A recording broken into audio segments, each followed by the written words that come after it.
1% each. Karthik Kumar is fund manager at Axis Mutual Fund. Karthik, good to have you with us here on the program as always. I mean, since you run a quant fund, I mean, could you give us a sense of how you are looking at the market structure, underlying momentum, relative strength, etc.? Is it in the near term? Is it looking as strong? Momentum elsewhere around the world has been intermittently flagging, except here. Firstly, thanks for having me. In terms of the market itself, while the risk appetite has been pretty good, as is evident from the fact that markets been able to digest a bit of negative information over the last couple of months, be it from politics to change in LTCG and SCG and so on and so forth. But what you see is the risk appetite is still there. One is you can see it from the flows, strength of the flows. The other is if you look at the performance of the bucket of most volatile stocks, that bucket of volatile stocks still continue to do well. So clearly we are not in a risk of mode by any means. But what we are seeing is there is a change in the underlying structure if you scratch the surface. Earlier, if you go back 3 to 4 months back, from a style perspective, the markets were driven by valuations followed by growth and momentum very closely. But now over the last 2-3 months, what you're seeing is quality has taken the lead. It has come back after some time in wilderness, and quality and valuations together are doing well. That is also evident from the fact that some sectors, the sectors that have done well over the last couple of months, be it staples, healthcare, IT, pharma, all of them more representative of like the quality basket. That's one way of looking at it. The other way of looking at it is markets looking at laggards now. Participants are looking at laggards now. Whether you define laggards in one of the two ways, one is that it's lagged from a price return standpoint over, let's say, 1 to 2 year horizon, or you look at it as a laggard / valuation reversion theme where some of the sectors that have lagged are at a valuation discount to the markets are also kind of catching up there. So that's what I see from a trend perspective, from an underlying style perspective, and that presents fair bit of opportunities from a positioning standpoint. But, you know, IT, pharma, staples, you'd rather describe them as defensive or quality? Because when you assign them the quality label, it automatically means the other stuff is not high quality.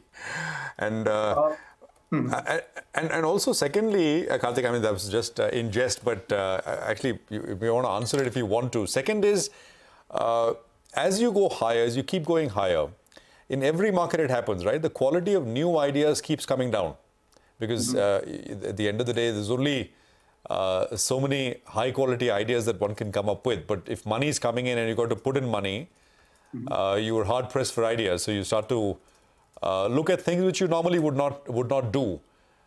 So that does that kind of make sense to the last point that you made, which is laggards, which are starting to pick up? Go on. Firstly, you're absolutely spot on in the sense that with quality, even the basket of quality, the nature of the quality basket has changed over the last 4-5 years.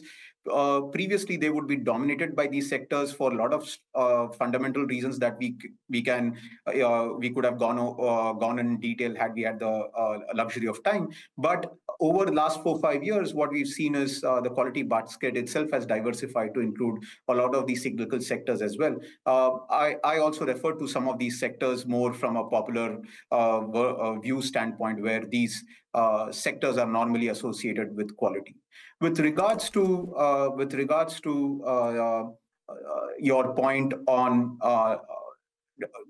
the fact that as markets start rallying, as markets start going up, finding quality ideas become difficult. While that is true, what we've seen in our markets is that the market was broad-based even from the start. So it was never concentrated in the top 10 or the top 15 stocks, whereas which was very unlike the West, and it was quite broad-based. So the breadth of the market has been working for quite some time.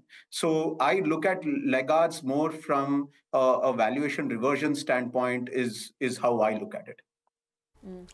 Getting specifics, getting to a bit specific, what about technology? You were, I think, earlier underweight on technology, but now some of the large cap IT companies have reported green shoots in their growth metrics.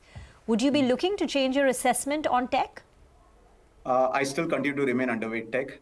While the numbers that companies have reported are pretty much in line and they've reiterated their forecast, and that has resulted in the earnings environment for the IT companies in general, earlier the earnings revisions were quite negative, and that pace of revisions has come off materially. So that space has improved, but still the earnings environment over the next 2 years hasn't flipped to positive. So I still continue to remain quite selective within IT, and I continue to remain underweight this space as a whole. Okay, so underweight IT. What about some of the other sectors? Let's look at auto, for instance, or anything else through which you would play manufacturing. What would the picks be?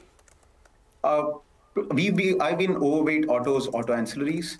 I've been overweight the entire power theme through different sectors. Obviously, the power theme can be played across sectors, and so I've had exposure to power theme through different sectors and subsectors.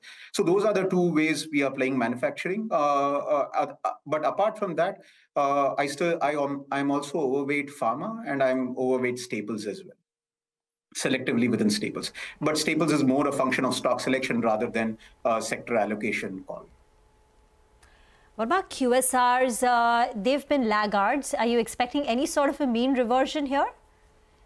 QSR, I still don't see it as a mean reversion candidate because the earnings environment still continues to remain tough. The results that have come in so far have also been lukewarm as well. So I think with QSR, we continue to remain bearish on that space. Specialty chemicals? Specialty chemicals, I've had increase in that I've increased allocation to that sector, through stock specific bets there, less of a sector bet. That and staples are less of a sector bet, but more of a stock specific allocation. By the way, I just want to sort of just to pull back, Karthik, to go back to that laggard point. You know, do you find more and more looking at opportunities where it's all relative? I mean, you're not looking at absolute ideas, but you're basically, as you yourself said, right? You're looking at some of these mean reversion ideas. If something is trading at this, why shouldn't this trade higher? I don't know how, is that it works, absolutely. But what would you make of it? And do you find yourself doing that? I mean, all of us do, I guess. See, all of us do, because at the end of the day, for us, the market is the opportunity cost, and when our options are limited to what we see within the market. So if we do see sizable differences in valuation spectrum, then we all are bound to take advantage of it. But that on its own will not work. Just because a stock or a sector trades at a valuation discount to its historical valuations, or for that matter, its peer valuations or other sector valuations, that alone is not the reason for it to work. You need to have other drivers. It could be through better cash flows, or it could be through better earnings expectations, or there could be other near-term kickers in there that will cause that reversion play to kind of kick on. But that on its own is not the only condition you would look at. Well, we'll leave it there, Karthik, for today. Thank you very much for your time. Appreciate it very much here on CNBC TV 18.